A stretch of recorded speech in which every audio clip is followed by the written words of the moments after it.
오늘 우리에게 주시는 하나님의 말씀은 시편 119편 105절입니다. 우리 함께 읽어보도록 하겠습니다. 시편 119편 105절 함께 읽겠습니다. 시작. 주의 말씀은 내 발의 등이요 내 길의 빛이니이다. 아멘. 때로 성경 말씀과 우리가 살아가고 있는 삶의 환경이 서로 다른 해법을 우리에게 제시할 때가 있습니다. 그럴 때 여러분은 누구의 말을 듣습니까? 하나님의 말씀과 우리가 살아가고 있는 삶의 환경이 서로 다른 해법을 제시할 때, 그럴 때가 있잖아요. 그럴 때 우리는 성경 말씀과 우리가 당한 상황 중에 어느 쪽을 믿으며 살고 있을까? 사실은 우리가 당연히 성경을 믿어야 되는 줄은 다 알지만 우리의 삶의 영향을, 상황의 영향을 많이 받으며 살고 있습니다. 부인하기가 어렵죠. 많은 사람들이 상황을 보면서 그걸 하나님의 뜻이라고 생각합니다. 이럴 수가, 이렇게 늦게 일어나다니, 오늘은 교회 안 가는 게 하나님의 뜻일까? 또는 주보를 받았는데 헌금 봉투가 없네, 헌금을 내지 말라는 하나님의 뜻일까? 그럴 리 없는 줄 알면서도, 물론 하나님은 상황을 통해서도 우리에게 음성을 주실 수 있습니다. 그러나 우리는 분별해야 할 것입니다. 그러면 어떻게 분별할까요? 사도행전 27장에 사도 바울이 죄수의 신분이 되어 로마로 호송되고 있습니다. 가이사랴에서 로마로 가는 지중해 바닷길, 배를 타고 가는데 지중해 바다가 풍랑이 대단합니다. 9월 중순이 넘으면 풍랑이 더 세져요. 9월부터 다음해 3월까지는 장거리 항해를 하지 않는 것이 지중해 연안의 상식이었습니다. 그런데 고르지 못한 일기 때문에 항해 일정이 자꾸만 늦추어진 거예요. 이미 9월 20일이 지난 시점에 항해를 강행하려는 선장에게 사도 바울이 기도하다가 조언했습니다. 선장님, 이때 출발하면 폭풍을 만날 겁니다. 우리가 늦더라도 겨울을 지내고 가야지. 이 배뿐만 아니라 이 배에 탄 사람들의 생명까지 타격과 손해가 있을지 모릅니다. 그랬더니 선장이 이렇게 대답했습니다. 아니요, 바람은 순조롭습니다. 지금이 적기인걸요. 어떻게 됐어요? 유라굴로라는 광풍을 만나가지고 아주 그냥 배가 다 박살이 나고 사람들은 간신히 사도 바울이 기도해서 살았어요. 아무리 순조로운 환경이라도 우리가 하나님의 음성을 듣지 않는다면 우리는 인생의 풍랑기를 만날 것입니다. 상황에 따라 사는 인생일수록 사실은 인생 폭풍을 정면으로 만날 가능성이 훨씬 높습니다. 다윗 왕은 왕이 된 후에 사실은 좀 순조로운 시간들이 시작이 됐어요. 나라가 부강해진 거예요. 자기가 잘해서가 아니라 하나님이 부강하게 해주신 거죠. 왕이 전쟁터에 나가지 않아도 될 만큼 새 시대가 열렸습니다. 그래서 왕이 장군을 전쟁터에 내보내고 자기는 한가롭게 성루를 거닐다가 잠이 안 오니까 한밤중에 또 그렇게 막 다녔나 봐요. 그러다가 아리따운 여인이 목욕하는 모습을 보았습니다.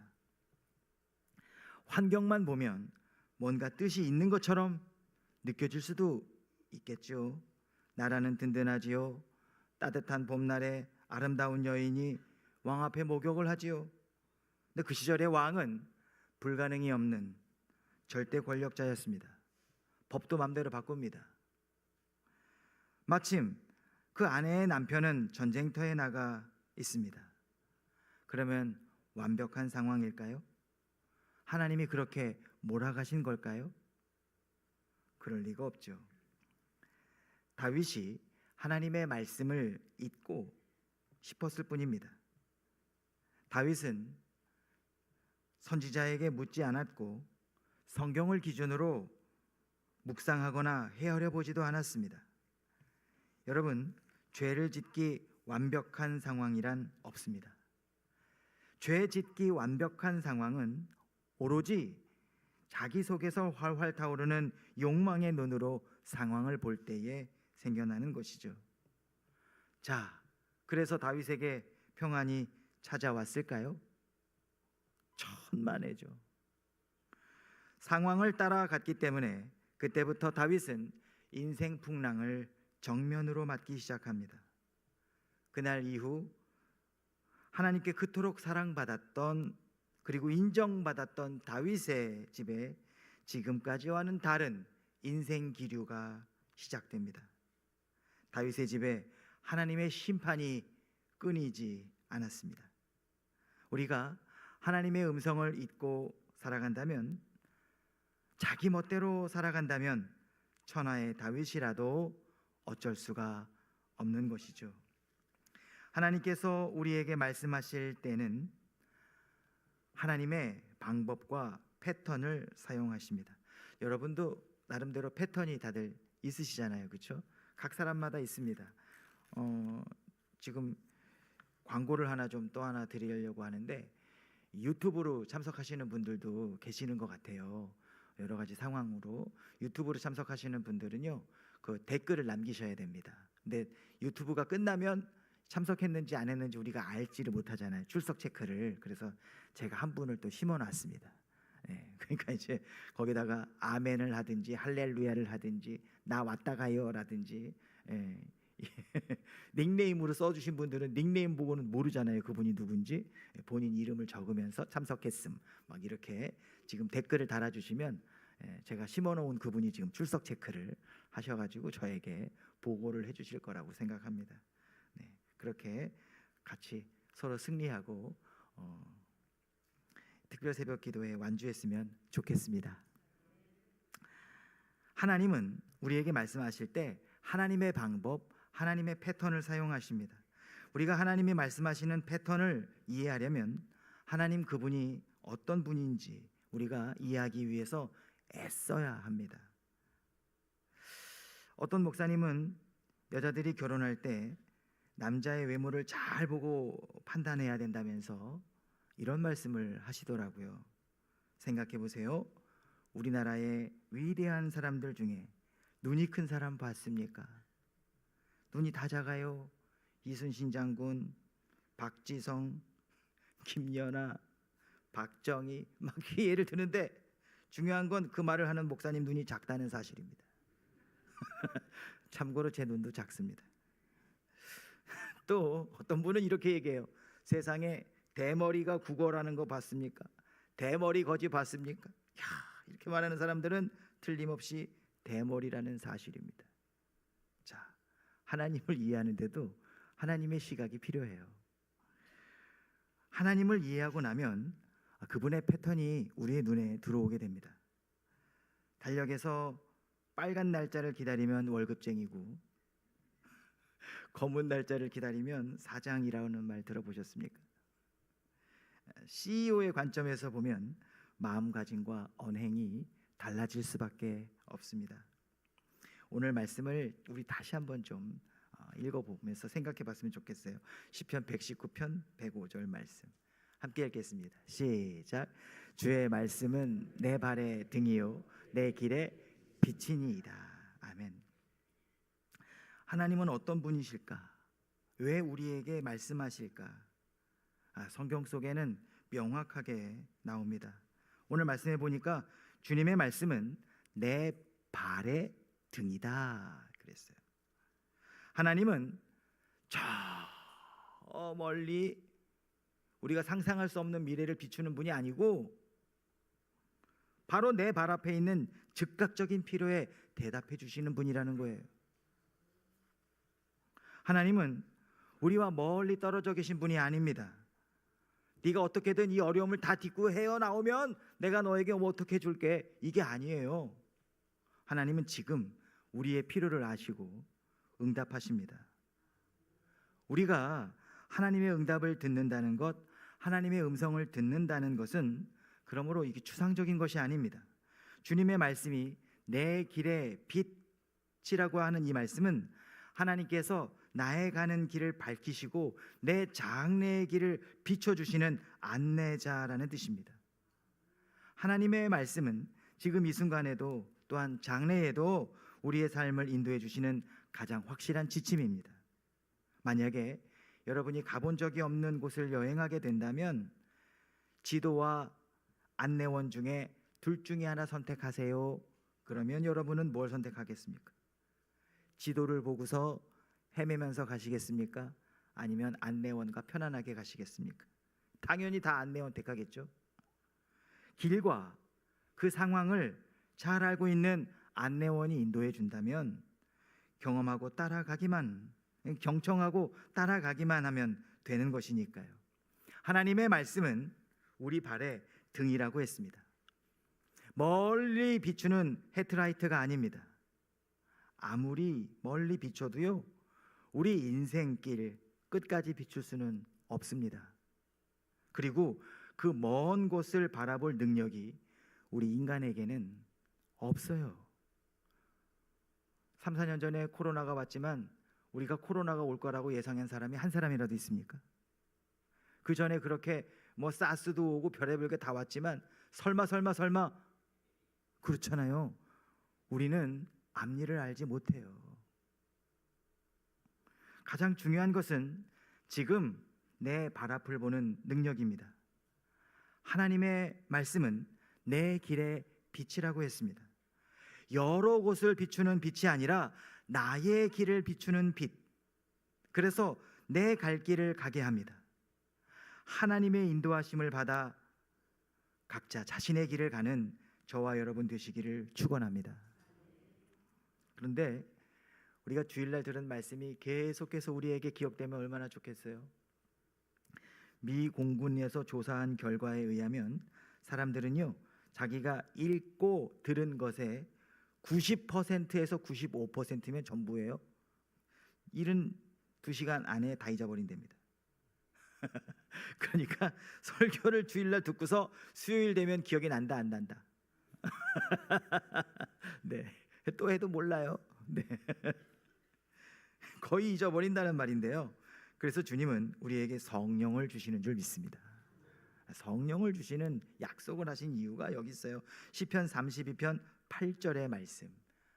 우리 한 번 더 읽어보면 좋겠어요. 함께 읽겠습니다. 시작. 내가 내 갈 길을 가르쳐 보이고 너를 주목하여 훈계하리로다. 아멘. 성경 말씀은 하나님께서 우리에게 주신 약속의 말씀입니다. 하나님은 우리를 위한 최선의 길을 가도록 돕겠다고 이미 약속하셨습니다. 우리가 진정으로 하나님께 귀를 기울인다면 하나님의 인도를 받게 될 것이라는 근거는 주님께서 수도 없이 약속해 주신 성경 말씀들입니다. 여러분, 마귀가 우리에게 주는 생각을 우리는 유혹이라고 하고요, 하나님께서 우리에게 주시는 생각을 우리는 영감이라고 합니다. 그러면 이 유혹과 영감은 어떻게 구별할 수 있을까요? 우리가 하나님의 생각, 하나님의 패턴을 알면 가능합니다. 성경은 우리가 얼마든지 유혹과 영감을 구별하고 제대로 된 선택을 할 수 있다고 말씀하고 있습니다. 오늘 우리가 하나님께 우리의 구체적인 문제들을 놓고 하나님께 묻는다면 하나님은 말씀하시고 지시하시고 양들에게 말씀하시듯 목자의 음성을 우리가 듣게 될 것입니다. 그런데요, 하나님의 음성의 패턴은 굉장히 다양하게 나타납니다. 왜 그럴까요? 하나님 음성의 패턴이 다양한 것은 사실은 하나님 때문이 아니고요, 우리들 때문입니다. 우리가 다 다르니까요. 하나님은 우리 각자에게 가장 적절하게 말씀하십니다. 하나님이 사무엘을 부르실 때는 적막한 밤에 세미한 음성으로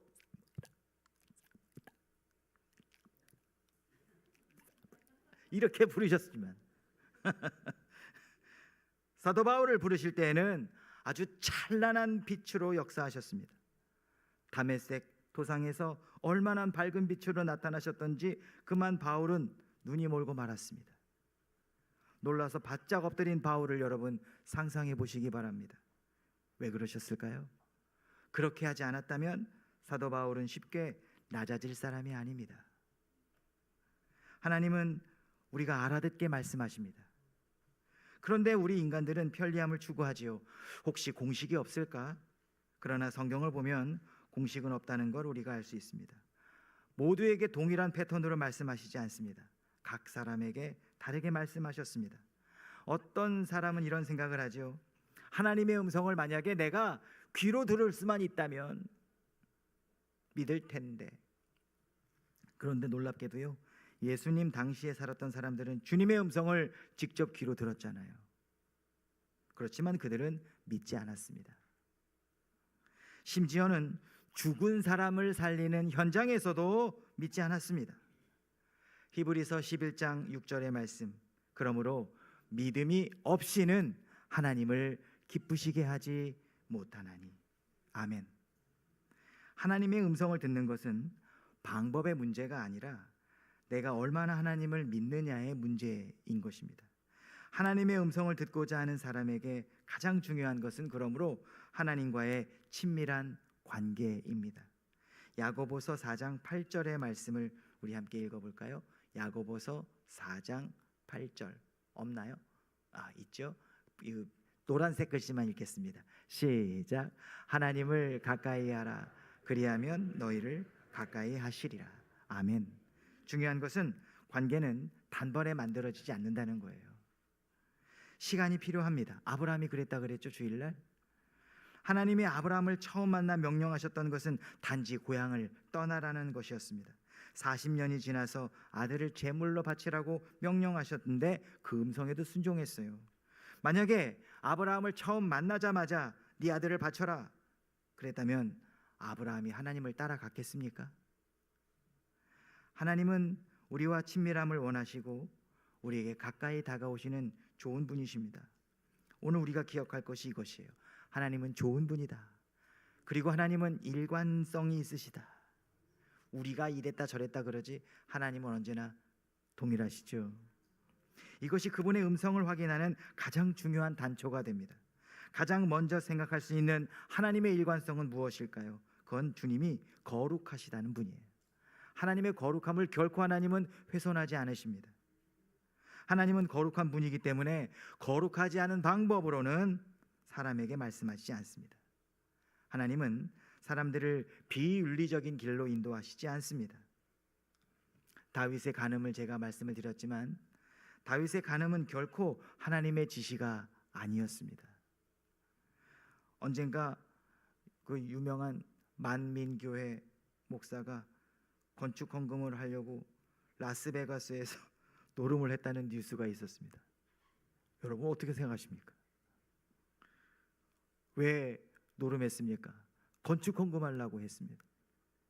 하나님께서 당신의 성전을 지으려고 도박해서 돈을 벌어야 할 만큼 궁색한 분이실까?